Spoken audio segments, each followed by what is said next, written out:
नमस्कार साथियों, आगे बढ़ते हैं और हम बात करते हैं MP board class 10th NCERT social science कक्षा 10वीं में सामाजिक विज्ञान से आज का हमारा मोस्ट इम्पोर्टेंट क्वेश्चन है खनिजों के वर्गीकरण को स्पष्ट कीजिए। क्या पूछा गया है? खनिजों के वर्गीकरण को स्पष्ट कीजिए। तो यहाँ पे आपको करना कुछ नहीं है, खनिजों का वर्गीकरण करना है कि खनिज कितने टाइप्स के होते हैं और कौन कौन से रूप में पाए जाते हैं। तो यहाँ पे हम खनिजों के वर्गीकरण की बात करते हैं। तो देखो, खनिज सबसे पहले आपको इस टाइप से चार्ट बना लेना है। खनिज टोटली कितने टाइप्स के होते हैं? तो खनिज होते हैं 3 टाइप्स के। कौन कौन से होते हैं? तो ये होते हैं धात्विक, अधात्विक और एक होते हैं ऊर्जा खनिज। ठीक है, अब हम बात करते हैं धात्विक खनिज की।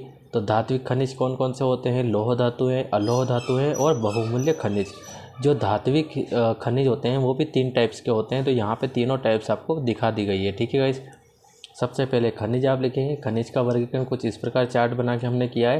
पहला है धात्विक, दूसरा अधात्विक और तीसरा है ऊर्जा खनिज। अब हम बात करते हैं धात्विक खनिज की। तो धात्विक खनिज भी 3 प्रकार के होते हैं, जैसे लोह धातु हैं, अलोह धातु हैं और बहुमूल्य खनिज। तो लोह धातु हैं जिसमें लोहे का अंश हो, जैसे लोह अयस्क, मैग्नीज, निकेल और कोबाल्ट, है ना।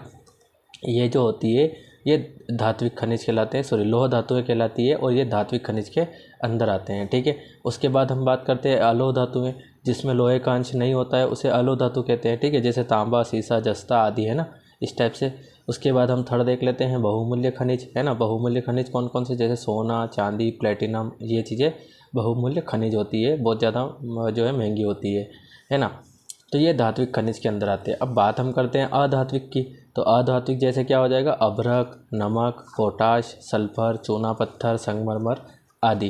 तो ये होते हैं अधात्विक खनिज। तीसरे हम बात करते हैं ऊर्जा खनिज की। तो ऊर्जा खनिज कौन से हैं? जिनसे हमें ऊर्जा प्राप्त होती है। सिंपल सी बात है, जैसे कोयला, पेट्रोलियम, प्राकृतिक गैस, ये सब क्या होते हैं? तो ये ऊर्जा खनिज के रूप में होते हैं। ठीक है गाइस, तो आप इस क्वेश्चन को पहले अच्छी तरीके से समझ लीजिए और इसका स्क्रीनशॉट लीजिए या फिर इसे वीडियो को रोक के नोट कर लीजिए इस टाइप से। ये उसके बाद इस टाइप से आपको इसका चार्ट कंप्लीट कर लेना है। ठीक है गाइस, उम्मीद है आपको समझ में आया होगा, है ना।